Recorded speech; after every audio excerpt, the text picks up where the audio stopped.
कि बहुत सारी पुलिस का इंतजाम निकलनियां सन शाहियां साधुआं दियां। साधुआं दे जलूस नूं शाही कहते हैं। ते उस जलूस दे विच बकायदा श्रोमणी कमेटी का भी कैंप लगता है, कुंभ के मेले से प्रचारक पहुंचते हैं तो निर्मलिया की भी शाही निकलती है, निर्मले साधुआं की। पर इलाहाबाद से हरिद्वार विच देख के मैं हैरान हो गया कि बहुत लंबी चौड़ी पुलिस का काफिला जलूस के नाल, ते बाद विच मैनूं पता चलिया साधु भी लड़ पैंदे ने बई साडी शाही अगे होनी चाहिए। बैरागी सन्यासियों तो पिछे नहीं होना चाहते, बैरागी सन्यासियों तो पिछे नहीं होना चाहते, योगी अपनी शाही अगे रखना चाहते हैं, नांगे भी पिछे नहीं होना चाहते। और इस गल के उत्ते हज़ारों दफा इतनी वड्डी लड़ाई हुई है, बहुत वड्डा खून खराबा होया है कि पुलिस ने मुदाखलत करनी पै रही। और बकायदा वो सारी तरतीब पहले तो दे के और दोवां दे फरलांग फरलांग का फासला रखा जाता है। एक शाही तुर गई है ना, हुण फरलांग का फासला हो तां दूजी तुरन देंगे, नाल नेड़े नेड़े ने लड़ पैणगे, झगड़ पैणगे। सारे साधु ने, सारे संत ने। कारण कि क्यों लड़ पैणगे? एक दूजे नूं गलत साबित करता है, ठीक नहीं। सन्यासी कहता है बैरागी नहीं ठीक ने, बैरागी कहता है योगी नहीं ठीक ने। कि योगी कह देंगे ने नांगे साधु ये असभ्य ने, ये सभ्यता का भी माहौल पे उड़ाते, ये नहीं चाहिए। गरज के एक दूजे नूं गलत साबित करने जो है लगे होया है। इस तरह का इको एक धर्म थानू जगत विच मिलेगा जिसनों सिख धर्म गुरमत कहते हैं। सारियां नूं नाल लैके चलना ते सारियां दे नाल चलना, खंडन किसी का भी नहीं, मतभेद किसी नाल भी नहीं।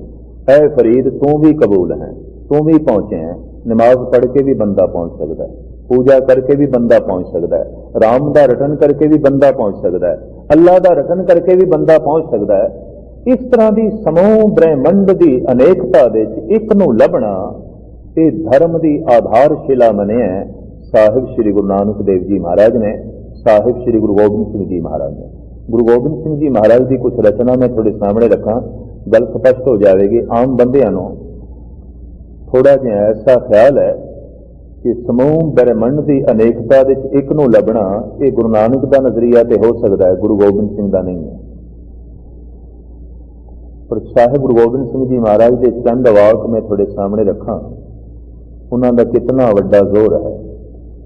आप फरमान करते हैं कतहूं सुचेत होए के चेतना को चार कियो, कतहूं अचिंत होए के सोवत अचेत हो, कतहूं भिखारी होए के मांगत फिरत भीख, कहूं महादान होए के मांगे धन देत हो, कहूं महाराजन को दीजत अनंत दान, कहूं महाराजन ते छीन छित लेत हो, कहूं बेदरीत, कहूं तांसों विपरीत, कहूं त्रिगुण अतीत, कहूं सरगुण समेत हो। साहिब गुरु गोबिंद सिंह जी महाराज प्रमाण करते हैं, हे प्रभु मैं देखदा किधरे कोई ते बहुत सुचेत है, सावधान है, ते हे प्रभु तू उस दे अंदर बैठा है सावधानी दे रूप में। सावधान मनुख बोलन लग्या, खाण पीण लग्या, उठन बैठन लग्या, सौण लग्या, जागन लग्या, सुचेतपना सावधानी उसदे कोल है। सावधानी बहुत वड्डा गुण है। प्रभ की पुस्तक करो संत मीत, सावधान एकाग्र जी, सावधान होश दे, रब की उस्तति कर होश दे, बेहोशी च नहीं। पूरा अपने आप को सुचेत रख, सावधान रख, फुरने किधरे पैदा ते नहीं हो गए, मन किधरे चला ते नहीं गया, सावधान हो, सुचेत हो। इसे नूं भाई साहब भाई नंद लाल कहते हैं बाहोश बाज के हंगामे नौ बहार आमद। होश दे आ, मनुखा जन्म दी तेरे उत्ते बहार आई है, होश दे आ, सावधान हो, सुचेत हो, प्रभ की उस्तते करो संत मीत, सावधान एकाग्र चीत। गुरु गोबिंद सिंह जी महाराज के अंदर मैं किधरे देखना, हे प्रभु तू किसी के अंदर सावधान होके बैठा है। कतहूं सुचेत होके चेतना को चार कियो, कतहूं अचिंत होके सोवत अचेत हो। किधरे बिल्कुल अचेत निश्चिंत, कोई सावधानी नहीं, कोई होश नहीं। बेहोश सिर्फ पशु नहीं, अनेका मनुख भी बेहोश ने। पशु जिस औगण ते जिस निंद्रा विच रह रहे ने, बहुते मनुख भी रह रहे हैं। कवि तुलसी का एक बड़ा कीमती दौर है, काम क्रोध और लोभ की जग बलग मन में खान, तब लग पंडित मूर्ख हो तुलसी एक समान। विद्वान पंडित आलम ते मूर्ख दोवें एक समान ने। अगर दोवें क्रोधी ने, दोवें लोभी ने, दोवें तृष्णालु ने, दोवें वितकरियां विच ने, ते पंडिताई दी पंडिताई किहड़े काम दी, ज्ञानी दा ज्ञान किहड़े काम दा, पाठी दा पाठ किहड़े काम दा। काम क्रोध और लोभ की जब लग मन में खान, तब लग पंडित मूर्ख हो तुलसी एक समान। फिर आप कहते ने निंद्रा आलस भोग भय ए पस पुरख समान। नरन ज्ञान निज अधिकता ज्ञान बिना पशु जान। सावधानी नहीं, सुचेतपना नहीं, होश नहीं, तो तुलसी कहते ने बेहोश बंदा ते पशु की तरह। सुचेत नहीं, सावधान नहीं, वो तो पशु की तरह जी रहे। पर साहिब गुरु गोबिंद सिंह जी महाराज की दया से व्यापक से एक दृष्टि वेखो। आप कहते हे प्रभु, इस बेहोश बंदे के अंदर मैं तेरा एक रूप वेख रहा, बेहोशी का। मैं होशमान मनुख के अंदर तेरा एक रूप वेख रहा, होश का। कतहूं सुचेत होए के चेतना को चार कियो, कतहूं अचिंत होए के सोवत अचेत हो। दरअसल देखने का एक ढंग है। मैं एक संवाद पढ़ रहा सी, कैशो चंद्र का जो बंगाल का प्रसिद्ध नास्तिक पुरुष होया, ਉਹਦਾ स्वामी रामकृष्ण नाल विवाद होया थोड़ा जिहा। नास्तिक सी, बड़े बड़े संतां महात्मा नूं हरांदा होया विचार दे, सिद्ध यही करदा सी कोई रब नहीं। ते जद उसनूं पता चलिया बंगाली बहुते स्वामी रामकृष्ण नूं मनदे ने ते शरधा रखदे ने, ते इसनूं मैं हरावां तां ही मेरी पूर्ण तौर पर जित हो सकती। पहुंच गया स्वामी रामकृष्ण को, आखन लगे थोड़े नाल चर्चा करनी और सारे आम करनी है, क्या कबूल है थानू? ते स्वामी रामकृष्ण बिल्कुल अनपढ़ सन, एक जमात भी नहीं पढ़े सन। पढ़ाई लिखाई नाल उन्होंने कोई मतलब नहीं, पढ़े ही नहीं सन। आखन लगे करनी है तेरे नाल बहस करनी है, चर्चा करनी है। रामकृष्ण के श्रद्धालु जिहड़े सन वो भी दंग रह गए भी शास्त्र ते पढ़े लिखे नहीं ने, ना इन्होंने वेद पढ़े ने, ना इन्होंने उपनिषदां पढ़िया ने, ना सिमरतियां दा वाक जानते ने। ते कैशव चंद्र नाल बहस की करनगे, क्योंकि उसने तमाम धर्म ग्रंथां नूं गलत साबित करना, ते इह ते पढ़े लिखे ही नहीं। लेकिन स्वामी रामकृष्ण ने कबूल कर लिया, तेरे नाल बहस करांगे, चर्चा करांगे। ते कैशव चंद्र ने भी कह दिता सरे आम करांगे, बहुत सारी पब्लिक हो गई। खैर बहुत वड्डे इकट्ठ दे दोहां की चर्चा चली। कैशव चंद्र कहन लगे स्वामी रामकृष्ण नूं, पहले तुसी सिद्ध करो रब है। ते रामकृष्ण कहन लगे पहले तू सिद्ध कर नहीं है, तू सिद्ध कर नहीं है। तो बड़ियां दलीलां, बड़ी तीक्ष्ण बुद्धि से कैशव चंद्र कोल। उन्हें गल इत्थों शुरू की थी भी तुसी कहंदे हो परमात्मा दया का सागर है, मामूली दया नहीं, उहदे कोल दया इतनी है कि शायद सागर दे इतना पानी भी नहीं। बख्शिंद है, वेख के अंडिठ करन वाला है, रहम दिल है। कहंदा संसार दे इतने कोड़ी, इतने अपंग, इतने अंधे, इतने लंगड़े, इतने भूखे वेख के मन यकीन ही नहीं करता कि रब दयालु है, बख्शिंद है, दया का सागर है। उसे कोई कठोरता की मूर्ति होवेगा। जिन्ने रब दे गुण रब नाल जोड़े गए ने ना, एक एक गुण का खंडन करी गया अपनी दलील, अपनी विचार नाल। और इतिहास, ये नवा इतिहास थोड़े अरसा ही होया, ये चर्चा ते बहस हुई। ये कहता 2 घंटे तक कैशव चंद्र बोलते रहे, नहीं है नहीं है परमात्मा। एक एक गुण का खंडन करते रहे। ते बाद विच उन्होंने आख्या हुण मैं सिद्ध कर दिता नहीं है, ते हुण स्वामी राम कृष्ण सिद्ध करना है। वो खड़े होए ते उन्होंने गैसो चंद्र नूं गलवकड़ी च लै लिया ते रोंदे होया कहण लगे, इतनी तीक्ष्ण बुद्धि जो रब का भी खंडन कर सके, रब तो बिना यह काम नहीं हो सकता, परमात्मा तो बिना नहीं हो सकता। इतनी तीक्ष्ण बुद्धि, इतना ज्ञान, इतनी विचार, इतनी दलील, बार बार उन्होंने रचना तो निकलिया, हे परमात्मा ये तेरे तो बिना नहीं हो सकता, ये तैथों बिना नहीं हो सकता। और कैशव चंद्र सच जान मैं भी थोड़ा जिहा नास्तिक सी, स्वामी रामकृष्ण कहने लगे, थोड़ा जिहा, पूरी श्रद्धा मेरी भी नहीं थी,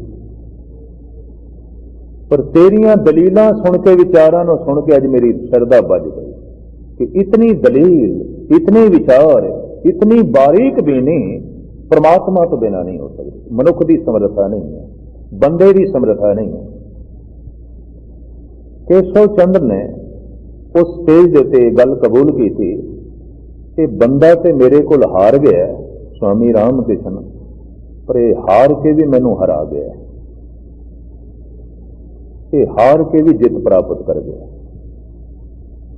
और उन्हें गल कबूली कि मैनू जिंदगी विच पहला कोई धार्मिक मनुख मिले जो मैथों हारे है, लेकिन हार के भी जित गया।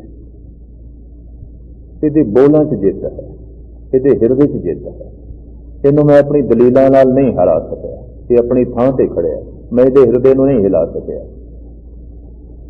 इहदा विश्वास वधिया, घटिया नहीं, इहदा भरोसा वधिया, घटिया नहीं। मेरी दलीलों के उत्ते तर्क करना, क्रोध करना तो एक पासे, मैनू गलवकड़ी चला लिया, प्यार किया, स्नेह किया।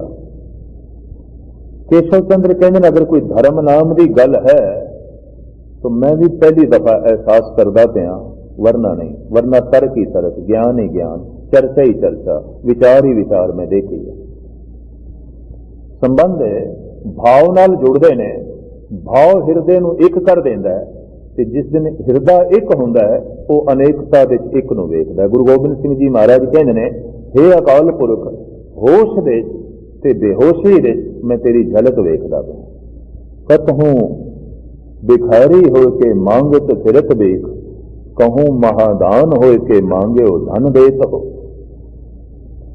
हे अकाल पुरख मैं देखदा किधरे भिखारी विच तूं है, किधरे दाते विच तूं है, किधरे वेदां दी रीत के मुताबिक चल रहे हैं, ते किधरे बिल्कुल उस तो विपरीत, उल्ट, बिल्कुल उल्ट, धर्म तो उल्ट, विद्या तो उल्ट, ज्ञान तो उल्ट। कहूं जथ गंधर्व उरग, कहूं विद्याधर, कहूं भय किन्नर, पिशाच कहूं प्रेत हो।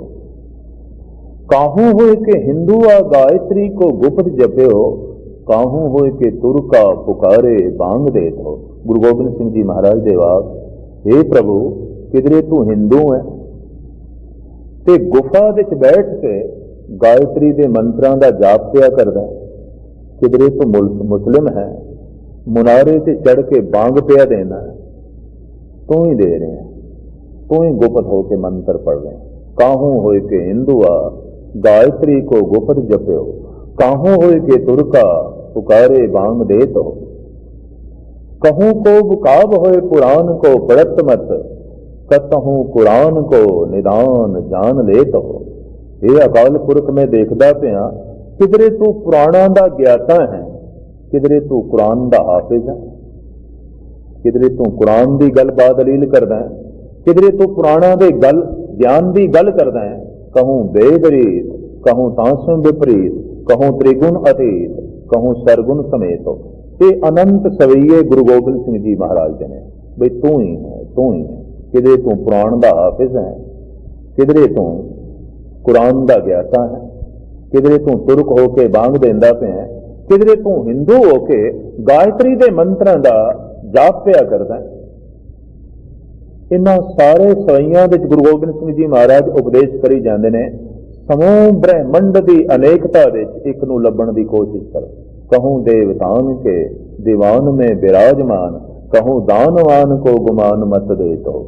कहूँ इंद्र राजा को मिलत इंद्र पदवी से, कहूँ इंद्र पदवी छिपाए छीन ले तो। कतहूँ विचार अब विचार को विचारत हो, कहूँ निज नार पर नार के निकेत हो। कहूँ भेदरीत, कहूँ तासों विपरीत, कहूँ त्रिगुण अतीत, कहूँ सरगुण समेत हो।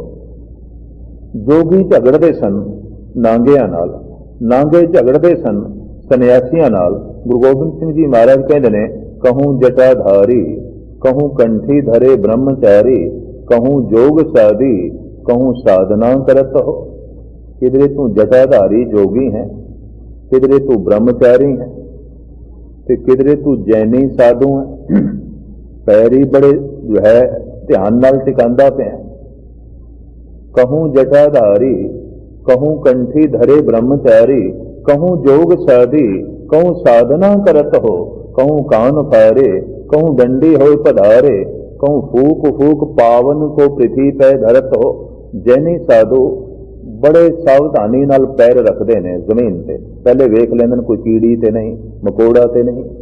1 मील का पैंडा भी जैनी साधु ने तय करना होवे तो कम से कम 2-2.5 घंटे लग जाते। बड़ा आस्था चलेगा, वेख के चलेगा, इतने ध्यान नाल चलेगा। एक कीड़ी मर गई, उन्हें घंटा 2 घंटा पश्चाताप करना है, भाई ये भुल हो गई, मैं बड़ा अनर्थ हो गया।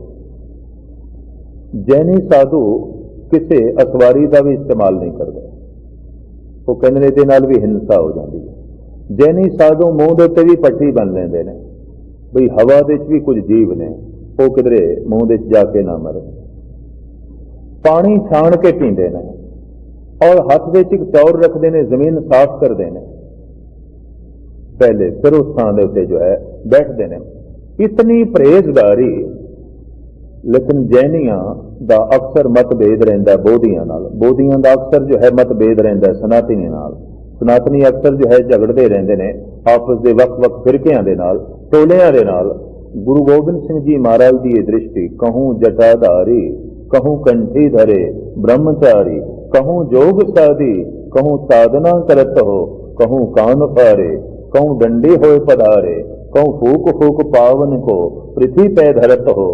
कतहूँ सिपाही हो के साधक सिलाहन को, कहूँ छत्री होए के और मारत मरत हो। कहूँ भूम भार को उतारत हो, महाराज कहूँ भाव पूतन की भावना बरत हो। किधरे तू सिपाही है, सूरमा है, किधरे तू महाबुजदिल है, किधरे जगत दे फसिया होया है, तो किधरे बिल्कुल निर्लेप है, अपंग है, निर्लेप है, एक पासे है। साहिब गुरु गोबिंद सिंह जी महाराज की मूल ए दृष्टि कि समूह ब्रह्मंड की अनेकता दे एक नूं वेखना। साहिब कहते मतां किधरे अनेकता के चक्कर च पै जाए, भी सांख कुछ होर कह रहा है, वेदांत कुछ होर कह रहा है, मीमांसा कुछ होर कह रहा है, योग कुछ होर कह रहा है, न्याय शास्त्र कुछ होर कह रहा है, विशेषक कुछ होर कह रहा है, तो शायद ये रब के सिद्धांतिक नुकते वख वख ने।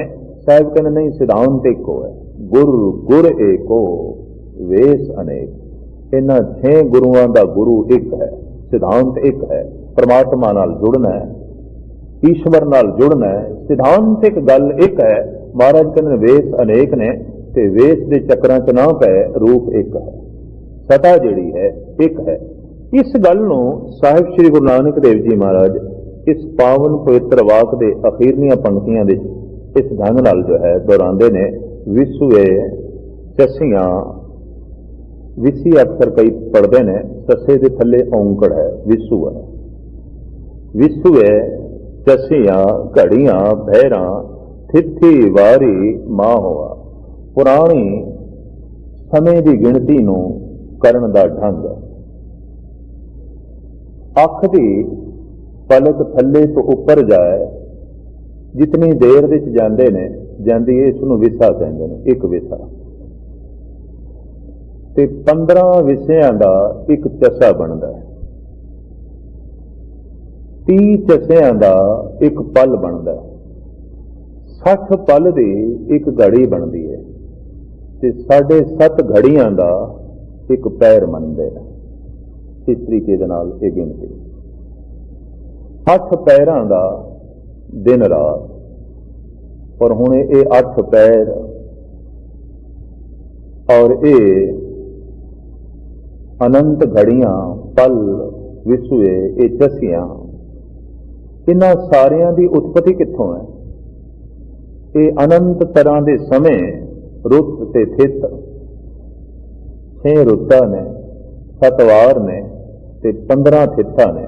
अनेकता ते बहुत वड्डी है, पर इस समूह अनेकता का जन्मदाता कौन? सूरज।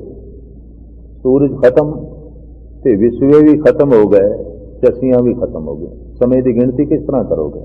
समय की गिनती ते सूरज करके, विसवे, चसियां, घड़ियां, फैरां, थिथी, वारी, मां होआ। गिनती मैं फिर कर दिया। अख दी पलक थले तो लैके जितनी देर विच उपर उठती है एक विसा, 15 विसियां दा एक चसा, 30 चसियां दा एक पल, 60 पलां दी एक घड़ी ते 7.5 घड़ियां दा एक पैर, 8 पैरां दा दिन रात, 30 दिनां दा एक महीना, 15 थित्तां ने, 6 रुत्तां ने, 7 वार ने।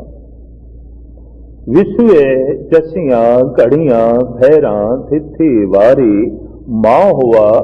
सूरज एको, रुत अनेक। रुत्तां ते अनेक ने, थित्तां अनेक ने, वार अनेक ने, घड़ियां अनेक ने, दिन अनेक ने, पर सूरज ते एक है। सूरज एको, रुत अनेक, नानक करते के केते वेस। पंक्ति इतनी है, सूरज एको, रुत अनेक, इतनी पंक्ति है। एक सूरज है, उसके ये अनेका रूप ने, क्योंकि सूरज करके समय की पहचान है। सूरज ना निकले, समय का बोध हासिल करना बड़ा औखा हो जाएगा।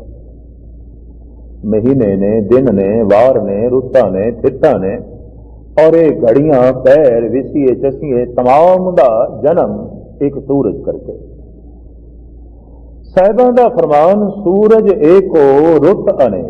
अनेका रुत्तां ते थित्तां दा जन्म जिवें एक सूरज करके है। नानक करते के केते वेस, ये अनेका वेस एक करते पुरख दे। ब्रह्मंड दे अनेका वेस, अनंत रूप, जिसदे कुछ रूप गुरु गोबिंद सिंह जी महाराज जी बाणी द्वारा मैं थोड़े सामने रखे। साहिब कहते नानक करते के केते वेस, उस करते पुरख दे अनेका वेस ने, अनंत वेस ने।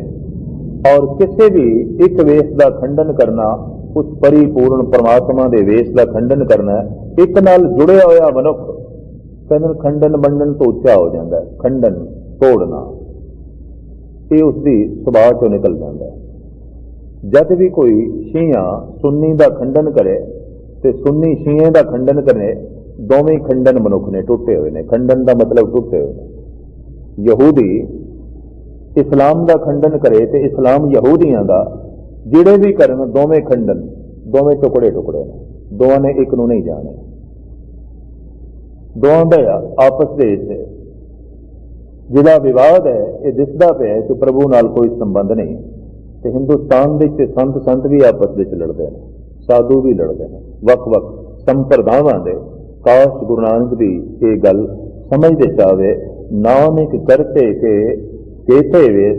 जे सागर तक नदियां पहुंचदियां ने, एक रस्ते तो नहीं पहुंचदियां, परमात्मा तक भी लोग पहुंचे ने, अनेकों रस्तियां तो पहुंचे ने। कोई बोले राम राम, कोई खुदा, कोई सेवे गुसैया, कोई अला। कोई अल्लाह अल्लाह करके पहुंचे है, कोई गुसाई गुसाई करके पहुंचे है, कोई राम राम करके पहुंचे है, कोई गोरख गोरख करके पहुंचे है। अनेका उसके नाम ने। बलहारे जाओ जेते तेरे नाम है। ते नाम जपण दे वख वख सिद्धांत ने, वख वख ढंग ने, वख वख जो है तौर तरीके ने। पर साहिब कहते सारे वखेवें विच, इस सारी अनेकता विच मूल आधार जिहड़ा है वो एक है। बाबा जय घर करते कीरत होए। हे सियाणे मनुख, जिस घर विच करते पुरख की कीर्ति होवे। जिथे परमात्मा की विचार चल रही होवे, परमात्मा तो मुराद उस एक की विचार चल रही है। संसार ते अनेकता, संसार की विचार नहीं। ਇੱਕ ਦੀ ਵਿਚਾਰ ਚੱਲ ਰਹੀ ਹੋਵੇ, ਜਿੱਥੇ ਇੱਕ ਦਾ ਕੀਰਤਨ ਹੋ ਰਿਹਾ ਹੋਵੇ, ਜਿੱਥੇ ਇੱਕ ਦੀ ਗੱਲ ਹੋ ਰਹੀ ਹੋਵੇ, ਇੱਕ ਦੀ ਚਰਚਾ ਹੋ ਰਹੀ ਹੋਵੇ, ਸੋ ਘਰ ਰਾਖ ਹੈ ਵਡਾਈ ਧੋਏ। ਉਸ ਘਰ ਵਿੱਚ ਤੂੰ ਆਪਣੇ ਆਪ ਨੂੰ ਰੱਖ ਲੈ ਜਿੱਥੇ ਉਸ ਇੱਕ ਦੀ ਗੱਲ ਹੋ ਰਹੀ ਹੈ, ਉਸ ਇੱਕ ਦਾ ਕੀਰਤਨ ਹੋ ਰਿਹਾ ਹੈ, ਉਸ ਇੱਕ ਦੀ ਵਿਚਾਰ ਹੋ ਰਹੀ ਹੈ। ਜਿਵੇਂ ਤੂੰ ਉਸ ਘਰ ਵਿੱਚ ਆਪਣੇ ਆਪ ਨੂੰ ਰੱਖੇਂਗਾ, ਆਪਣੇ ਮਨ ਨੂੰ ਟਿਕਾਵੇਂਗਾ, ਬਸ ਇਸੇ ਵਿੱਚ ਤੇਰੀ ਮਹਿਮਾ ਹੈ, ਤੇਰੀ ਵਡਿਆਈ ਹੈ, ਤੇਰੀ ਨਿਜਾਤ ਹੈ, ਤੇਰਾ ਪਾਰ ਉਤਾਰਾ ਹੈ, ਤੇਰਾ ਖੁਲਾਸਾ ਹੈ ਇਸ ਬੰਧਨ ਤੋਂ ਜੋ ਜਨਮ ਤੇ ਮਰਨ ਦੇ ਬੰਧਨ ਵਿੱਚ ਅਨੰਤ ਜਨਮਾਂ ਤੋਂ ਇਹ ਸ਼ੰਕਲਾ ਜੋ ਚਲੀ ਹੈ, ਇਸ ਤੋਂ ਤੇਰੀ ਬੰਦ ਖਲਾਸੀ ਹੈ। ਤੋ ਇਹ 8 ਪੰਕਤੀਆਂ ਦਾ ਗਾਲਬਨ ਇਹ ਸ਼ਬਦ ਜਿਸ ਵਿੱਚ ਸਾਹਿਬ ਕਹਿੰਦੇ ਨੇ ਕਿ ਰੂਪ ਉਸ ਪਰਿਪੂਰਨ ਪਰਮਾਤਮਾ ਦੇ ਅਨੇਕ ਵੇਸ ਅਨੇਕ ਨੇ, ਪਰ ਅਨੇਕਤਾ ਦਾ ਆਧਾਰ ਇੱਕ ਹੈ। 6 ਸ਼ਾਸਤਰਾਂ ਨੂੰ ਸਾਹਮਣੇ ਰੱਖ ਕੇ ਸਤਿਗੁਰ ਨੇ ਇਹ ਦਲੀਲ ਦਿੱਤੀ। ਕਾਰਨ ਕਿ ਧਾਰਮਿਕ ਤੌਰ ਤੇ ਵੀ ਜਿਹੜੀ ਅਨੇਕਤਾ ਹੈ, ਮਹਾਰਾਜ ਕਹਿੰਦੇ ਇਸ ਦਾ ਵੀ ਮੂਲ ਆਧਾਰ ਇੱਕ ਹੈ। ਇਹ ਗੱਲ ਵੱਖਰੀ ਹੈ, ਕੋਈ ਰੱਬ ਦੀ ਬਾਹਾਂ ਦੀ ਉਸਤਤੀ ਕਰਦਾ, ਕੋਈ ਉਸਦੇ ਚਰਨਾਂ ਦੀ, ਕੋਈ ਉਸਦੇ ਮੁਖੜੇ ਦੀ, ਕੋਈ ਉਸਦੇ ਅੱਖਾਂ ਦੀ, ਕੋਈ ਉਸਦੀ ਰਚਨਾ ਦੀ। ਭਾਵ ਇੱਕ ਪਹਿਲੂ ਨੂੰ ਲੈ ਕੇ ਕਿਸੇ ਨੇ ਗੀਤ ਗਾਏ ਨੇ। ਸਾਹਿਬ ਕਹਿੰਦੇ ਨੇ ਗੀਤਾਂ ਦਾ ਆਧਾਰ ਇੱਕ ਹੈ, ਉਸਤਤੀ ਦਾ ਜੋ ਆਧਾਰ ਇੱਕ ਹੈ। ਤੋ ਜਿਸ ਘਰ ਵਿੱਚ ਵੀ ਉਸ ਇੱਕ ਦੀ ਗੱਲ ਚੱਲ ਰਹੀ ਹੋਵੇ, ਉਸ ਇੱਕ ਦਾ ਕੀਰਤਨ ਹੋ ਰਿਹਾ ਹੋਵੇ, ਦੁਬਦਾ ਦੀ ਗੱਲ ਨਹੀਂ। ਜਿੱਥੇ ਖੰਡਨ ਮੰਡਨ ਹੈ ਉਹ ਸੰਸਾਰ ਦੀ ਗੱਲ ਹੈ, ਨਿਰੰਕਾਰ ਦੀ ਗੱਲ ਨਹੀਂ। ਉਹ ਕੋਈ ਰਾਜਨੀਤਿਕ ਅਖਾੜਾ ਹੋਵੇਗਾ, ਉਹ ਧਾਰਮਿਕ ਅਖਾੜਾ ਨਹੀਂ ਹੈ। ਮੈਂ ਤੇ ਘੁੰਮ ਫਿਰ ਕੇ ਬਾਹਰ ਦੇਸ਼ਾਂ 'ਚ ਦੇਖਿਆ, ਹੈਰਾਨਗੀ ਹੁੰਦੀ ਹੈ ਕਿ ਸਿੱਖ ਜਗਤ ਦੀ ਅੱਧੀ ਤਾਕਤ ਲੱਗ ਜਾਂਦੀ ਹੈ ਗੁਰਦੁਆਰਾ ਬਣਾਉਣ ਵਿੱਚ, ਤੇ ਅੱਧੀ ਤਾਕਤ ਲੱਗ ਜਾਂਦੀ ਆਪਸ ਵਿੱਚ ਝਗੜਨ ਵਿੱਚ। ਰੱਬ ਨਾਲ ਜੁੜਨ ਜੋਗੀ ਸ਼ਕਤੀ ਨਹੀਂ ਰਹਿੰਦੀ, ਪਰਮਾਤਮਾ ਨਾਲ ਜੁੜਨ ਜੋਗੀ ਤਾਕਤ ਹੀ ਨਹੀਂ ਬਚਦੀ। ਪਰਮਾਤਮਾ ਦਾ ਰਸ ਮਾਣਿਆ ਜਾ ਸਕੇ ਸਮਾਂ ਹੀ ਨਹੀਂ ਬਚਦਾ, ਸ਼ਕਤੀ ਨਹੀਂ ਬਚਦੀ, ਤਾਕਤ ਨਹੀਂ ਬਚਦੀ। ਤੋ ਸਾਹਿਬ ਕਹਿੰਦੇ ਜਿਸ ਘਰ ਵਿੱਚ ਉਸ ਦੀ ਕੀਰਤੀ ਹੋ ਰਹੀ ਹੈ, ਉਸ ਦਾ ਜਸ ਹੋ ਰਿਹਾ ਹੈ, ਉਸ ਦੀ ਵਡਿਆਈਆਂ ਦੀ ਵਿਚਾਰ ਹੋ ਰਹੀ ਹੈ, ਉਸ ਘਰ ਵਿੱਚ ਤੂੰ ਆਪਣੇ ਹਿਰਦੇ ਨੂੰ ਰੱਖ, ਉਸ ਘਰ ਵਿੱਚ ਤੂੰ ਆਪਣਾ ਮਨ ਟਿਕਾ। ਇਸੇ ਵਿੱਚ ਤੇਰੀ ਵਡਿਆਈ ਹੈ, ਇਸੇ ਵਿੱਚ ਤੇਰੀ ਮਹਿਮਾ ਹੈ। ਬਾਕੀ ਪ੍ਰਮਾਤਮਾ ਦੇ ਅਨੇਕਾਂ ਰੂਪ ਨੇ, ਧਾਰਮਿਕ ਗ੍ਰੰਥ ਅਨੇਕਾਂ ਨੇ, ਅਨੇਕਾਂ ਤਰ੍ਹਾਂ ਦੇ ਉਪਦੇਸ਼ ਨੇ, ਲੇਕਿਨ ਮੂਲ ਰੂਪ ਵਿੱਚ ਗੱਲ ਜਿਹੜੀ ਹੈ ਉਹ ਇੱਕ ਹੈ। ਸਤਾ ਜਿਹੜੀ ਹੈ ਉਹ ਇੱਕ ਹੈ, ਜੋ ਅਰਥ ਤੇ ਵਿਚਾਰ ਦਾਸ ਦੀ ਸਮਝ ਤੇ ਪਕੜ ਦੇ ਚਾਹੇ ਮੈਂ ਤੁਹਾਡੇ ਸਾਹਮਣੇ ਰੱਖੇ ਨੇ। ਫਿਰ ਆਖਰੀ ਪੰਕਤੀਆਂ ਦੁਹਰਾਦੇ ਹਾਂ। ਵਿਸਵੇ ਚਸੀਆਂ ਘੜੀਆਂ ਬਹਿਰਾਂ, ਥਿੱਥੀ ਵਾਰੀ ਮਾਂ ਹੋਆ, ਸੂਰਜ ਏਕੋ ਰੁੱਤ ਅਨੇਕ, ਨਾਨਕ ਕਰਤੇ ਕੇ ਕੇਤੇ ਵੇਸ। ਉਸ ਕਰਤੇ ਪੁਰਖ ਦੇ ਸਤਿਗੁਰਦੇਵ ਜੀ ਮਹਾਰਾਜ ਕਹਿੰਦੇ ਨੇ ਅਨੇਕਾਂ ਵੇਸ ਨੇ, ਅਨੇਕਾਂ ਵੇਸ। ਵੇਸ ਦੇ ਨਾਲ ਜੁੜਨ ਦੀ ਕੋਸ਼ਿਸ਼ ਨਾ ਕਰ। ਜਿਸ ਨੇ ਇਹ ਵੇਸ ਧਾਰਨ ਕੀਤੇ ਹੋਏ ਨੇ ਉਹ ਇੱਕ ਹੈ, ਉਹ ਇੱਕ ਹੈ। ਬਾਕੀ ਚੋਲੇ ਉਸਦੇ ਅਨੇਕ ਨੇ, ਵੇਸ ਉਸਦੇ ਅਨੇਕ ਨੇ, ਵਸਤਰ ਉਸਦੇ ਅਨੇਕ ਨੇ, ਪਰ ਇਸ ਸਮੂਹ ਅਨੇਕਤਾ ਦਾ ਜੋ ਆਧਾਰ ਹੈ ਉਹ ਇੱਕ ਹੈ। ਉਸ ਨਾਲ ਜੁੜ, ਔਰ ਉਸ ਇੱਕ ਦੀ ਗੱਲ ਜਿੱਥੇ ਹੋ ਰਹੀ ਹੋਵੇ ਉੱਥੇ ਤੂੰ ਆਪਣੇ ਮਨ ਨੂੰ ਟਿਕਾ, ਆਪਣੇ ਮਨ ਨੂੰ ਜੋੜ। ਭੁੱਲਾਂ ਚੁੱਕਾਂ ਦੀ ਖਿਮਾ। ਸਾਹਿਬ ਗੁਰੂ ਨਾਨਕ ਦੇਵ ਜੀ ਮਹਾਰਾਜ ਬਖਸ਼ਿਸ਼ਾਂ ਕਰਨ ਕਿ ਇੱਕ ਦਾ ਸਿਧਾਂਤਿਕ ਆਧਾਰ ਤੇ ਪਿਆਰ ਸਾਡੇ ਅੰਤਰ ਆਤਮੇ 'ਚ ਵਸੇ, ਤਾਂ ਕਿ ਸਮੂਹ ਬ੍ਰਹਿਮੰਡ ਦੀ ਅਨੇਕਤਾ ਵਿੱਚ ਇੱਕ ਸਾਨੂੰ ਦਿਖਾਈ ਦੇਵੇ। ਇੱਕ ਮੁਲਕ ਦਾ ਬੰਦਾ ਦੂਜੇ ਮੁਲਕ ਦੇ ਬੰਦੇ ਨੂੰ ਪਸੰਦ ਨਹੀਂ ਕਰਦਾ, ਇੱਕ ਕੌਮ ਦਾ ਮਨੁੱਖ ਦੂਜੀ ਕੌਮ ਵਾਲੇ ਨੂੰ ਪਸੰਦ ਨਹੀਂ ਕਰਦਾ, ਇੱਕ ਭਾਸ਼ਾ ਬੋਲਣ ਵਾਲਾ ਵਿਪਰੀਤ ਭਾਸ਼ਾ ਬੋਲਣ ਵਾਲੇ ਨੂੰ ਪਸੰਦ ਨਹੀਂ ਕਰਦਾ। ਜਗਤ ਵਿੱਚ ਬੜੀ ਭਾਰੀ ਅਨੇਕਤਾ, ਇਸ ਵਾਸਤੇ ਦੁਸ਼ਮਣੀ ਵੱਧਦੀ ਜਾ ਰਹੀ ਹੈ, ਵੱਧਦੀ ਜਾ ਰਹੀ ਹੈ। ਇਹਦੀ ਭਾਸ਼ਾ ਨਹੀਂ ਮਿਲਦੀ, ਇਹਦੀ ਨਸਲ ਮੇਰੇ ਨਾਲ ਨਹੀਂ ਮਿਲਦੀ, ਇਹਦਾ ਰੂਪ ਨਹੀਂ ਮਿਲਦਾ, ਇਹਦਾ ਮੁਲਕ ਮੇਰੇ ਨਾਲ ਨਹੀਂ ਮੇਲ ਖਾਂਦਾ, ਇਹਦੇ ਸਿਧਾਂਤ ਮੇਰੇ ਨਾਲ ਮੇਲ ਨਹੀਂ ਖਾਂਦੇ। ਤੋ ਸਾਹਿਬ ਕਹਿੰਦੇ ਤੂੰ ਆਧਾਰ ਨਹੀਂ, ਤੇਰੇ ਨਾਲ ਸਭ ਕੁਝ ਮੇਲ ਖਾਵੇ, ਤੂੰ ਆਧਾਰ ਨਹੀਂ, ਪਰਮਾਤਮਾ ਆਧਾਰ ਹੈ, ਈਸ਼ਵਰ ਆਧਾਰ ਹੈ। ਤੂੰ ਆਪਣੇ ਆਪ ਨੂੰ ਕੇਂਦਰ ਕਿਉਂ ਮੰਨਦਾ ਹੈ ਕਿ ਸਭ ਕੁਝ ਤੇਰੇ ਨਾਲ ਮੇਲ ਖਾਵੇ? ਇਹ ਸਭ ਕੁਝ ਦਾ ਮੇਲ ਪਰਮਾਤਮਾ ਦੇ ਨਾਲ ਹੈ। ਅਗਰ ਇਹ ਦ੍ਰਿਸ਼ਟੀ ਸਾਰੇ ਸੰਸਾਰ ਦੀ ਬਣ ਜਾਏ ਤਾਂ ਖਿਮਾ ਕਰਨੀ ਸਾਰੇ ਵਿਤਕਰੇ ਤੇ ਲੜਾਈ ਝਗੜੇ ਅੱਜ ਹੀ ਖਤਮ। ਫਿਰ ਇਹ ਦ੍ਰਿਸ਼ਟੀ ਬਣ ਜਾਏਗੀ ਸਭੇ ਸਾਂਝੀ ਵਾਲ ਸਦਾਇਨ, ਤੂੰ ਕਿਸੇ ਨਾ ਦਿਸੇ ਬਾਹਰਾ ਜੀ। ਤੂੰ ਤੇ ਸਾਰਿਆਂ ਵਿੱਚ ਵਿਆਪਕ। ਸਤਿਗੁਰੂ ਇਸ ਤਰ੍ਹਾਂ ਦੀ ਦ੍ਰਿਸ਼ਟੀ ਸਾਡੀ ਬਣਾਉਣ।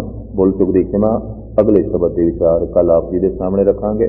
ਗੱਜ ਵੱਜ ਕੇ ਫਤਿਹ ਪ੍ਰਵਾਨ ਕਰਨੀ। ਵਾਹਿਗੁਰੂ ਜੀ ਕਾ ਖਾਲਸਾ, ਵਾਹਿਗੁਰੂ ਜੀ ਕੀ ਫਤਿਹ। राग धनाश्री मल्ला पहला। गगन में थाल रव चंद दीपक बने,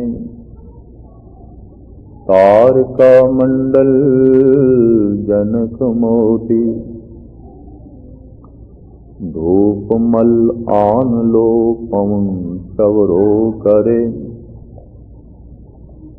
सगल बन राय फुलंत ज्योति। कैसी आरती होए भव खंडना तेरी आरती। अनहता शब्द वाजंत भेरी रहाओ,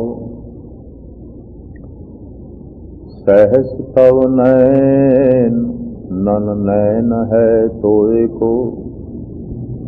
सहस मूरते नना एक तोई,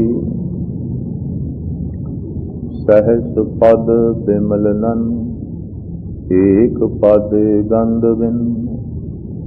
सहस तव गंधयो चलत मोई, सब में जोत जोत है सोए। तिस दे चानन सब में चानन होए। गुर साखी जोत प्रगट होए। ज्योतिष भावे सो आरती होए। हर चरण कमल मकरंद लोभित मनो। अन दिनो मोहे आही प्यासा। कृपा जल दे नानक सारंग को। होए जाते तेरे नाम वासा। हर चरण कमल मकरंद लोभित मनो। अन दिनो मोहे आई प्यासा। कृपा जल दे नानक सारंग को। होए जाते तेरे नाम वासा। वाहिगुरु जी का खालसा, वाहिगुरु जी की फतेह। सन्मानयोग गुरु रूप साध संगत जीओ, कीर्तन सोहेले जी दी विचार सिलसिलावार आप सरवण कर रहे हो। ते सोहेले जी का ये तीसरा शब्द ये भी साहिब श्री गुरु नानक देव जी महाराज का उच्चारण किया है। इसका इतिहासक पिछोकड़ भी है। अक्सर इतिहासकार ऐसा कहते हैं कि शब्द साहिबा ने जगन्नाथपुरी उच्चारण किया है और उच्चारण करन दा वेला शाम दा सी, क्योंकि आरती शाम नूं गायन होंदी है। संध्या दी नितनेम दी प्रथा तो बाद सनातन मंदिरां दे बकायदा आरती होंदी है। संस्कृत शब्द है आरतका। कुछ कुर्बान करना, निछावर करना, सदके करना अपने पूज इष्ट तो कुर्बान करने की एक विधि जो सनातन मत ने अपनाई हुए कि एक थाल दे एक दीवा या 10 दीवे या इस तो भी बहुत ज्यादा कुछ पुष्प और इस तो इलावा कुछ धन या सोने की मोहरा या मोती इत्यादि रख के अपने पूज इष्ट देवते दे अगों आरतका करने, उस तो सदके करना, उस तो कुर्बान करना। किसी हद तक ਕੁਰਬਾਨੀ ਦਾ ਇਹ ਸੰਦੇਸ਼ ਹਰ ਕੌਮ ਦੇ ਵਿੱਚ ਮੌਜੂਦ ਹੈ। ਮੂਲ ਗੱਲ ਤੇ ਜਗਤ ਭੁੱਲ ਜਾਂਦਾ ਹੈ ਔਰ ਉੱਪਰਲੀਆਂ ਮੋਟੀਆਂ-ਮੋਟੀਆਂ ਗੱਲਾਂ ਨੂੰ ਜਗਤ ਪਕੜ ਲੈਂਦਾ ਹੈ। ਜੈਸੇ ਇਸਲਾਮ ਨੇ ਕੁਰਬਾਨੀ ਦੀ ਗੱਲ ਨੂੰ ਪਕੜਿਆ ਤੇ ਲੱਖਾਂ ਹਾਜੀ ਰਮਜ਼ਾਨ ਦੇ ਦਿਨਾਂ ਵਿੱਚ ਲੱਖਾਂ ਹੀ ਜਾਨਵਰਾਂ ਦੀ ਬਲੀ ਕੁਰਬਾਨੀ ਦੇ ਦਿੰਦੇ ਨੇ ਮੱਥੇ ਦੇ। ਵੀ ਜਿੰਦ ਕੁਰਬਾਨ ਕਰਨੀ ਹੈ, ਕੋਈ ਜਾਨਵਰ ਕੁਰਬਾਨ ਕਰਨਾ ਹੈ। ਤੇ ਕੁਰਬਾਨੀ ਦਾ ਇਸ ਢੰਗ ਦਾ ਮਾਦਾ ਉਪਦੇਸ਼ ਸੰਦੇਸ਼ ਸਮੂਹ ਧਰਮਾਂ ਵਿੱਚ ਮੌਜੂਦ ਹੈ। ਕੁਰਬਾਨ ਕਰਨਾ ਕੀ ਹੈ, ਭੇਟ ਕਰਨਾ ਕੀ ਹੈ, ਮੋਟੀ ਗੱਲ ਨੂੰ ਲੋਕਾਂ ਨੇ ਪਕੜ ਲਿਆ, ਬੁਨਿਆਦੀ ਗੱਲ ਭੁੱਲ ਗਏ। ਸਿਰ ਵਿੱਚ ਜੋ ਮਨੁੱਖ ਦੇ ਫਿਤੂਰ ਹੈ ਉਹ ਹੈ ਅਹੰਭਾਵ, ਅਹੰਕਾਰ। ਇਸ ਨੂੰ ਸਦਕੇ ਕਰਨਾ ਹੈ ਤੇ ਅਹੰਕਾਰ ਵੱਧਦਾ ਹੈ ਧਨ ਕਰਕੇ, ਜੋਬਨ ਕਰਕੇ, ਪ੍ਰਭਤਾ ਕਰਕੇ। ਤੋ ਹਿੰਦੂ ਧਰਮ ਨੇ ਤੌਰ ਤਰੀਕਾ ਅਪਣਾਇਆ ਵੀ ਥਾਲ ਸੋਨੇ ਦਾ ਹੋਵੇ, ਉਹਦੇ 'ਚ ਮੋਤੀ ਹੋਵਣ, ਦੀਵੇ ਵੀ ਕਰੀਬਨ ਸੋਨੇ ਦੇ ਜਾਂ ਚਾਂਦੀ ਦੇ ਹੋਵਣ, ਸੋਹਣੇ ਸੋਹਣੇ ਫੁੱਲ ਉਸ ਥਾਲ ਦੇ 'ਚ ਪਏ ਹੋਵਣ। ਇਹ ਸਭ ਕੁਝ ਆਪਣੇ ਪੂਜ ਤੋਂ ਕੁਰਬਾਨ ਕਰੀਏ, ਸਦਕੇ ਕਰੀਏ, ਨਿਛਾਵਰ ਕਰੀਏ ਔਰ ਐਸਾ ਰੋਜ਼ ਕਰੀਏ ਅਸੀਂ ਆਪਣੇ ਪੂਜ ਤੋਂ ਇਹ ਸਭ ਕੁਝ ਰੋਜ਼ ਸਦਕੇ ਕਰੀਏ। ਤੋ ਸ਼ਾਮ ਦੇ ਵਕਤ, ਸੰਧਿਆ ਦੇ ਵਕਤ ਨਿਤਨੇਮ ਦੇ ਪਾਠ ਪੂਜਾ ਤੋਂ ਬਾਅਦ ਇਹ ਆਰਤ ਕਾ ਭਾਵ ਆਰਤੀ ਕਰੀਬਨ ਹਰ ਹਿੰਦੂ ਮੰਦਰ ਦੇ ਵਿੱਚ ਹੁੰਦੀ ਹੈ, ਅੱਜ ਵੀ ਹੁੰਦੀ ਹੈ। ਸਾਹਿਬ ਸ਼੍ਰੀ ਗੁਰੂ ਨਾਨਕ ਦੇਵ ਜੀ ਮਹਾਰਾਜ ਦੀ ਸੁਰਤ ਆਪ ਨਿਰਗੁਣ ਦੇ ਸਰਗੁਣ ਦੀ ਝਲਕ ਵੇਖਦੇ ਨੇ, ਸਰਗੁਣ ਦੇ ਨਿਰਗੁਣ ਦੀ ਝਲਕ ਵੇਖਦੇ ਨੇ। ਇਸ ਵਾਸਤੇ ਗੁਰੂ ਨਾਨਕ ਦੀ ਸੋਚਣੀ ਇਸਲਾਮ ਤੋਂ ਤੇ ਹਿੰਦੂ ਜਗਤ ਤੋਂ ਕੁਛ ਨਿਆਰੀ ਹੈ। ਗੁਰੂ ਗੋਬਿੰਦ ਸਿੰਘ ਜੀ ਮਹਾਰਾਜ ਨੇ ਤੇ ਖੁੱਲੇ ਹੀ ਕਹਿ ਦਿੱਤਾ, ਜਬ ਲਗ ਖਾਲਸਾ ਰਹੇ ਨਿਆਰਾ, ਤਬ ਲਗ ਤੇਜ ਦਿਓ ਮੈਂ ਸਾਰਾ। ਇਹਨੂੰ ਕਿਧਰੇ ਤੰਗ ਦਿਲੀ ਨਾ ਸਮਝਣਾ। ਇਸਲਾਮ ਕਹਿੰਦਾ ਕੇਵਲ ਨਿਰਗੁਣ ਦੀ ਪੂਜਾ ਕਰਨੀ ਹੈ, ਸਰਗੁਣ ਹੈ ਹੀ ਨਹੀਂ। ਤੇ ਸਨਾਤਨ ਮਤ ਨੇ ਗੱਲ ਅਪਣਾਈ ਬਈ ਨਹੀਂ, ਸਰਗੁਣ ਦੀ ਪੂਜਾ ਕਰਨੀ ਹੈ, ਛੱਡੋ ਨਿਰਗੁਣ ਨੂੰ। ਨਿਰਗੁਣ ਤੱਕ ਆਪੇ ਹੀ ਸੁਰਤ ਪਹੁੰਚ ਜਾਏਗੀ। ਬੁਨਿਆਦ ਜੋ ਦਿਖਾਈ ਦਿੰਦਾ ਸਰਗੁਣ, ਇੱਥੋਂ ਹੀ ਆਪਣੀ ਇਬਾਦਤ ਬੰਦਨਾ ਸ਼ੁਰੂ ਕਰਦੇ ਹਾਂ। ਨਿਰਗੁਣ ਤੇ ਸਰਗੁਣ ਦੇ ਝਗੜੇ ਕਰਕੇ ਅਕਸਰ ਇਸਲਾਮ ਤੇ ਸਨਾਤਨ ਵਿੱਚ ਬਹੁਤ ਵੱਡੇ ਟਕਰਾਓ ਵੀ ਹੋਏ, ਬਹੁਤ ਵੱਡੇ ਖੂਨ ਖਰਾਬੇ ਵੀ ਹੋਏ। ਹਜ਼ਾਰਾਂ ਮੰਦਰ ਜੋ ਬਰਬਾਦ ਕੀਤੇ ਇਸਲਾਮ ਨੇ ਮਹਿਜ਼ ਇਸ ਕਾਰਨ ਕਿ ਸਰਗੁਣ ਦੀ ਪੂਜਾ ਹੈ। ਅਸੀਂ ਨਹੀਂ ਬਰਦਾਸ਼ਤ ਕਰ ਸਕਦੇ, ਕਿਉਂ ਸਰਗੁਣ ਦੀ ਪੂਜਾ ਹੈ। ਔਰ ਸੋਮਨਾਥ ਦੇ ਮੰਦਰ ਨੂੰ ਤੇ ਬੇਸ਼ਤਰ ਦਫਾ ਤਬਾਹ ਕੀਤਾ ਗਿਆ, ਬਰਬਾਦ ਕੀਤਾ ਗਿਆ। ਛੋਟੇ ਛੋਟੇ ਮੰਦਰ ਲੁੱਟੇ ਗਏ, ਢਾਏ ਗਏ, ਬਰਬਾਦ ਕੀਤੇ ਗਏ। ਕਾਰਨ ਸਰਗੁਣ ਦੀ ਪੂਜਾ ਖਟਕਦੀ ਸੀ। ਸਰਗੁਣ ਦੀ ਪੂਜਾ ਇਸਲਾਮ ਨੂੰ ਚੁਭਦੀ ਸੀ ਔਰ ਨਿਰੋਲ ਨਿਰਗੁਣ ਬ੍ਰਹਮ ਦੀ ਪੂਜਾ ਆਰਾਧਨਾ ਸਨਾਤਨ ਮਤ ਕਰਨ ਨੂੰ ਤਿਆਰ ਨਹੀਂ ਸੀ। ਸਾਹਿਬ ਸ਼੍ਰੀ ਗੁਰੂ ਨਾਨਕ ਦੇਵ ਜੀ ਮਹਾਰਾਜ ਦਾ ਜ਼ਮਾਨਾ ਆਇਆ ਤੇ ਆਪ ਦੇ ਇਹ ਬਚਨ ਕਿ ਸਰਗੁਣ ਦਾ ਜੋ ਗੁਪਤ ਰੂਪ ਹੈ ਉਹ ਨਿਰਗੁਣ ਹੈ ਤੇ ਨਿਰਗੁਣ ਦਾ ਜੋ ਪ੍ਰਗਟ ਰੂਪ ਹੈ ਉਹ ਸਰਗੁਣ ਹੈ। ਸਰੀਰ ਦਾ ਜੋ ਗੁਪਤ ਹਿੱਸਾ ਹੈ ਉਹ ਆਤਮਾ ਹੈ, ਆਤਮਾ ਦਾ ਜੋ ਪ੍ਰਗਟ ਹਿੱਸਾ ਹੈ ਉਹ ਸਰੀਰ ਹੈ। ਮਕਾਨ ਦਾ ਜੋ ਗੁਪਤ ਹਿੱਸਾ ਹੈ ਉਹ ਬੁਨਿਆਦ ਹੈ ਤੇ ਬੁਨਿਆਦ ਦਾ ਜੋ ਪ੍ਰਗਟ ਹਿੱਸਾ ਹੈ ਉਹ ਮਕਾਨ ਹੈ। ਜੈਸੇ ਦਰਖਤ ਦਾ ਜੋ ਗੁਪਤ ਹਿੱਸਾ ਹੈ ਉਹ ਜੜਾਂ ਨੇ ਤੇ ਜੜਾਂ ਦਾ ਜੋ ਪ੍ਰਗਟ ਹਿੱਸਾ ਹੈ ਉਹ ਦਰਖਤ ਹੈ।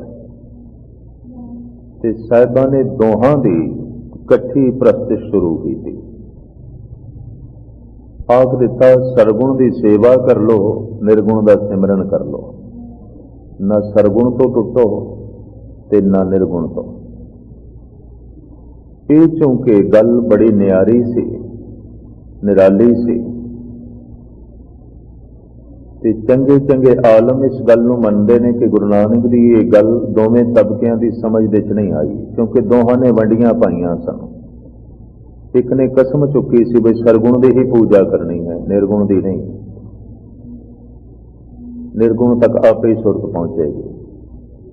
ਤੇ ਇੱਕ ਨੇ ਨਿਰਗੁਣ ਦੀ ਪੂਜਾ ਦਾ ਆਧਾਰ ਚੁਣ ਕੇ ਸਰਗੁਣ ਦੀ ਪੂਜਾ ਦਾ ਇਤਨਾ ਖੰਡਨ ਕੀਤਾ ਕਿ ਉਹ ਮੰਦਰ ਹੀ ਨੇਸ ਤੋਂ ਨਾਬੂਦ ਕਰ ਦਿੱਤੇ ਜਿੱਥੇ ਸਰਗੁਣ ਦੀ ਪੂਜਾ ਚੱਲ ਰਹੀ ਸੀ। ਸਾਹਿਬ ਗੁਰੂ ਨਾਨਕ ਦੇਵ ਜੀ ਮਹਾਰਾਜ ਦਾ ਫਰਮਾਨ, ਨਿਰਗੁਣ ਦਾ ਸਿਮਰਨ ਕਰੋ, ਸਰਗੁਣ ਦੀ ਸੇਵਾ ਕਰੋ। ਨਿਰਗੁਣ ਦੀ ਸੇਵਾ ਨਹੀਂ, ਤੇ ਨਿਰਗੁਣ ਨੂੰ ਸੇਵਾ ਕਰਨ ਦੀ ਕੋਈ ਹੈ ਉਹਨੂੰ ਕੋਈ ਸੇਵਾ ਦੀ ਲੋੜ ਵੀ ਨਹੀਂ। ਨਿਰਗੁਣ ਹੈ, ਦਿਖਾਈ ਨਹੀਂ ਦਿੰਦਾ, ਅਤੀ ਸੂਖਸ਼ਮ ਬੁਨਿਆਦ। ਅੱਜ ਦਾ ਇਹ ਜਿਹੜਾ ਆਰਤੀ ਦਾ ਸ਼ਬਦ ਹੈ, ਇਹਦੇ 'ਚ ਪਰਮਾਤਮਾ ਦੇ ਦੋ ਰੂਪ ਸਤਿਗੁਰੂ ਦੱਸਦੇ ਪਏ ਨੇ, ਨਿਰਗੁਣ ਸਰਗੁਣ ਕਬੂਲ ਕਰਦੇ ਨੇ। ਗੁਰੂ ਅਰਜਨ ਦੇਵ ਜੀ ਮਹਾਰਾਜ ਦਾ ਵੀ ਫਰਮਾਨ, ਨਿਰਗੁਣ ਆਪ ਸਰਗੁਣ ਵੀ ਉਹੀ, ਕਲਾ ਆਧਾਰ ਜਿਨ ਸਗਲੀ ਮੋਹੀ। ਉਹ ਨਿਰਗੁਣ ਵੀ ਹੈ, ਉਹ ਸਰਗੁਣ ਵੀ ਹੈ, ਔਰ ਇਹ ਬਹੁਤ ਵੱਡੀ ਸਚਾਈ ਗੁਰੂ ਨਾਨਕ ਗੁਰੂ ਅਰਜਨ ਦੇਵ ਜੀ ਮਹਾਰਾਜ ਨੇ, ਗੁਰੂ ਗੋਬਿੰਦ ਸਿੰਘ ਜੀ ਮਹਾਰਾਜ ਨੇ ਜਗਤ ਦੇ ਸਾਹਮਣੇ ਰੱਖੀ। ਔਰ ਇਸ ਪੂਰਨ ਸਚਾਈ ਨੂੰ ਸਮਝੇ ਬਿਨਾ ਪੂਰਨ ਬ੍ਰਹਮ ਨਾਲ ਜੁੜਨਾ ਵੀ ਬਹੁਤ ਔਖਾ ਹੈ। ਤੇ ਮੈਂ ਅਰਜ਼ ਕਰਾਂ, ਇਸ ਸ਼ਬਦ ਦੇ ਅਕਾਲ ਪੁਰਖ ਦੇ ਦੋਵਾਂ ਰੂਪਾਂ ਦਾ ਜ਼ਿਕਰ ਕੀਤਾ। ਉਹਦੇ ਦੋ ਰੂਪ ਨੇ। ਨਿਰਗੁਣ ਜੋ ਸੂਖਸ਼ਮ ਹੈ, ਸਰਗੁਣ ਜੋ ਦਿਖਾਈ ਦਿੰਦਾ ਹੈ। ਤੇ ਸਰਗੁਣ ਉਸ ਪਰਿਪੂਰਨ ਪ੍ਰਮਾਤਮਾ ਦਾ ਝੋਲਾ ਹੈ। ਤੋ ਜੈਸੇ ਬੰਦਾ ਬਸਤਰ ਬਦਲਦਾ ਲੈਂਦਾ ਹੈ, ਇਹ ਚੋਲੇ ਬਦਲਦੇ ਰਹਿੰਦੇ ਨੇ। ਕਦੀ ਇੱਕ ਪ੍ਰਿਥਵੀ ਬਣ ਗਈ, ਮਿਟ ਗਈ, ਦੂਸਰੀ ਧਰਤੀ ਬਣ ਗਈ, ਮਿਟ ਗਈ, ਕੋਈ ਸੂਰਜ ਚੰਦ ਤਾਰੇ ਬਣ ਗਏ, ਮਿਟ ਗਏ। ਇਹ ਉਸ ਦਾ ਝੋਲਾ ਹੈ, ਪੁਰਾਣਾ ਹੋ ਜਾਂਦਾ, ਉਹ ਨਵੇਂ ਪਹਿਨ ਲੈਂਦਾ। ਧਰਤੀਆਂ ਨਵੀਆਂ ਬਣਦੀਆਂ ਨੇ, ਮਿਟਦੀਆਂ ਨੇ ਪੁਰਾਣੀਆਂ। ਸੂਰਜ ਚੰਦ ਤਾਰੇ ਨਵੇਂ ਬਣਦੇ ਨੇ, ਮਿਟਦੇ ਨੇ ਪੁਰਾਣੇ। ਲੇਕਿਨ ਉਹ ਜੋ ਸੂਖਸ਼ਮ ਬ੍ਰਹਮ ਹੈ, ਉਹ ਨੇਚਲ ਹੈ, ਅਡੋਲ ਹੈ, ਅਟਲ ਹੈ। ਤੋ ਟੁੱਟਣਾ ਦੋਹਾਂ ਨਾਲ ਨਹੀਂ ਹੈ, ਦੋਹਾਂ ਨਾਲ ਜੁੜਨਾ ਹੈ। ਸਰਗੁਣ ਦੀ ਸੇਵਾ ਤੇ ਨਿਰਗੁਣ ਦਾ ਸਿਮਰਨ। ਸ਼ਬਦ ਦੀ ਕੁਝ ਵਿਚਾਰ ਕਰਕੇ ਮੈਂ ਫਿਰ ਇਸ ਭਾਵ ਦਾ ਤੁਹਾਡੇ ਸਾਹਮਣੇ ਖੁਲਾਸਾ ਕਰਾਂ ਕਿ ਨਿਰਗੁਣ ਦੀ ਸੇਵਾ ਨਹੀਂ, ਸਿਮਰਨ, ਤੇ ਸਰਗੁਣ ਦਾ ਸਿਮਰਨ ਨਹੀਂ, ਸੇਵਾ। ਇਸ ਗੱਲ ਨੂੰ ਸਮਝ ਗਏ ਤੇ ਗੁਰਮਤਿ ਦੀ ਸਮਝ ਆਵੇਗੀ, ਵਰਨਾ ਨਹੀਂ। ਵਰਨਾ ਗੁਰਮਤਿ ਨੂੰ ਸਮਝਣਾ ਬਹੁਤ ਔਖਾ ਹੋ ਜਾਏਗਾ। ਪ੍ਰਥਮ ਆਪ ਇਸ ਸ਼ਬਦ ਦੇ ਅਖਰੀ ਅਰਥ ਸਰਵਨ ਕਰੋ ਤੇ ਫਿਰ ਮੈਂ ਖੁਲਾਸਾ ਤੁਹਾਡੇ ਸਾਹਮਣੇ ਕਰਾਂ, ਕਿਉਂਕਿ ਸ਼ਬਦ ਕਾਫੀ ਵੱਡਾ ਹੈ। ਅਖਰੀ ਅਰਥ ਪ੍ਰਥਮ ਆਪ ਸਰਵਨ ਕਰੋ। गगन में थाल राव चंद दीप पग बने। चूंकि हिंदू जगत सरगुण की पूजा करता है, तो साजो समान भी सरगुण विधि का चाहिए। थाल, ਉਹਦੇ 'ਚ ਦੀਵੇ, ਉਹਦੇ 'ਚ कुछ धन मोती या सोने ਦੀਆਂ मोहरां, पुष्प इत्यादक, और इस तरह अपने इष्ट पूज के अगों थाल घुमाते हैं। भाव सदके होंदे ने, निछावर होंदे ने, कुर्बान होंदे ने। आरती का खंडन नहीं, मंडन है। पर गजब की गल यह है कि गुरु नानक ने ये आरती ब्रह्मंड की कीती है, किसी देवी देवते की नहीं, समूह ब्रह्मंड की। सियाणे कहते ने प्राचीन हिंदी ते बंगला दे महान दार्शनिक शायर राबिंद्र नाथ टैगोर गुरु नानक देव जी महाराज के इस शब्द तो बड़े प्रभावित सन, और हरिमंदिर साहब इस आरती को गायन करदे आया सुन के ਰਸਨਾ ਚੋਂ ਵਾਹ ਵਾਹ ਨਿਕਲ ਗਈ ਹੈ ਤੇ ਬ੍ਰਹਿਮੰਡ ਦੀ ਆਰਤੀ ਹੈ। ਕਿਸੇ ਛੋਟੇ ਦੇਵਤੇ ਦੀ ਨਹੀਂ, ਕਿਸੇ ਇਸ਼ਟ ਦੀ ਨਹੀਂ, ਕਿਸੇ ਅਵਤਾਰ ਦੀ ਨਹੀਂ, ਕਿਸੇ ਸੰਤ ਦੀ ਨਹੀਂ। ਇਸ ਆਰਤੀ ਦੇ ਸਮੂਹ ਬ੍ਰਹਿਮੰਡ ਆ ਜਾਂਦਾ ਹੈ। ਗੁਰੂ ਨਾਨਕ ਦੇਵ ਜੀ ਮਹਾਰਾਜ ਦੀ ਸੋਚਣੇ ਤੇ ਆਪ ਦੀ ਇਸ ਅਗੰਮੀ ਸੋਚ ਤੋਂ ਰਾਬਿੰਦਰਨਾਥ ਟੈਗੋਰ ਸਦਕੇ ਜਾਂਦਾ ਰਿਹਾ, ਕੁਰਬਾਨ ਜਾਂਦਾ ਰਿਹਾ। ਸਾਹਿਬ ਕਹਿੰਦੇ ਨੇ ਪ੍ਰਮਾਤਮਾ ਅਸੀਮ ਹੈ, तो उस असीम की पूजा किसी असीम समग्री नाल होवेगी, सीमित नाल नहीं। गगन में थाल, ये समूह गगन आकाश थाल है। आकाश नू थाल कहना जैसे सारा साजो समान थाल दे विच आउंदा है। ये सब कुछ आकाश दे विच है। आकाश पंजवां तत्त है ते बड़ा सिरमौर तत्त है। इस्लाम ने 4 तत्त ही मन्ने ने, पंजवां नहीं मन्निया। हिंदुस्तान दे तांत्रिक योगा नू जन्म देने वाले जिन्हां नू 4 वाक करके आख्या गया, वो भी 4 तत्तां नू मनदे ने, पंजवें नू नहीं मनदे। बई जल है, पृथ्वी है, अग्नि है, वायु है। मनुख नाल आकाश का की संबंध? कोई भी नहीं। इस्लाम भी 4 तत्तां नू मनदा है ते हिंदुस्तान का पुराना धर्म जिसने तांत्रिक विद्या नू जन्म दिता, जादू टोणियां नू जन्म दिता और किसी हद तक हर तरह की खुल शरीरक ते मानसिक नू धर्म का अंग बनाया। इस तरह के 4 वाक 4 तत्तां नू मनदे ने, पंजवें नू नहीं।